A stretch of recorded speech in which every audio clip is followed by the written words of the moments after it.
నుంచి ఈ రిలే నిరాహార దీక్షకు మద్దతుగా ఈరోజు వైఎస్ఆర్సీపీ పార్టీ తరఫున మేమందరం ఇక్కడికి రావడం జరిగింది.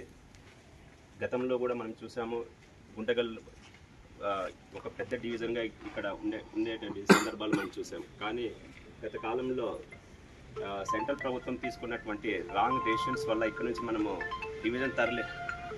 డివిజన్ని మనం దూరం చేసుకోవడం జరిగింది.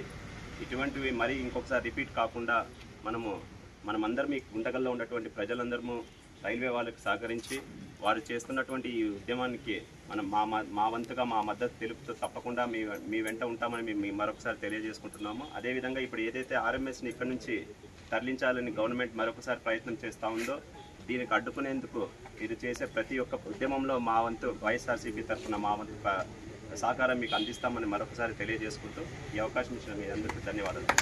పార్టీ తరఫున మద్దతు తెలియజేస్తూ మరి 1873 అనుకుంటాను రైల్వే గుంటగల్కి వచ్చి అప్పటి నుంచి కూడా ఆర్ఎంఎస్ కూడా కంటిన్యూషన్ అవుతూ వచ్చింది.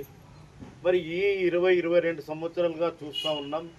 ఈ యొక్క పనిచేసే ఉద్యోగస్తుల కాలక్రమేణా తగ్గిస్తూ ఇక్కడ మొత్తం దీన్ని డిస్పాచ్ క్లోజ్ చేసే విధంగా యొక్క ప్రభుత్వం నిర్ణయం తీసుకున్నట్లుగా తెలుస్తూ ఉంది.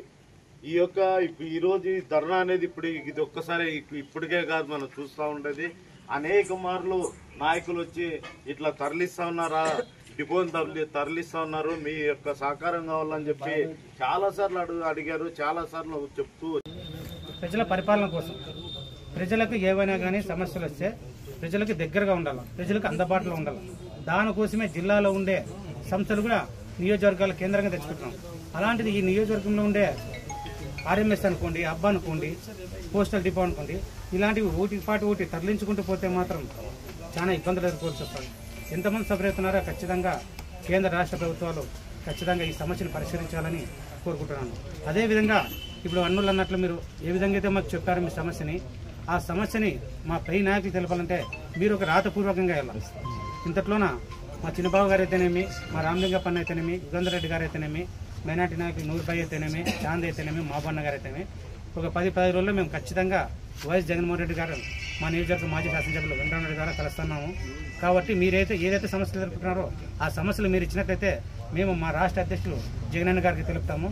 ఆ విధంగా పార్లమెంట్ సభ్యులు పార్లమెంట్తో మాట్లాడే అవకాశం ఉంటుంది. అదేవిధంగా పెద్దల సభలైనటువంటి రాజ్యసభ సభ్యులు కూడా ఉన్నారు. కాబట్టి ఈ 2 ఉభయ సభల్లో ఈ సమస్యను లేవనెత్తాలంటే మీరు ఖచ్చితంగా మాకు దయచేసి తప్పుకోదండి. మీ సహకారం మీకు ఖచ్చితంగా సమస్య పైన పోరాడాలంటే మీకు మాకు రాతపూర్వకంగా ఏమైతే సమస్యలు మీరు ఇప్పుడు చెప్పారో ఊరగా ఒక రాతపూర్వకంగా చెప్పైతే ఖచ్చితంగా ఇక్కడ ఉండే వాళ్ళందరి సమక్షంలో జగనన్న గారి దృష్టికి తీసుకుని పోయి ఉభయ సభల్లో కూడా మాట్లాడే విధంగా ఏర్పాటు చేస్తామని చెప్పి ఈ సభాముఖంగా తెలియజేస్తున్నాం. Thank you.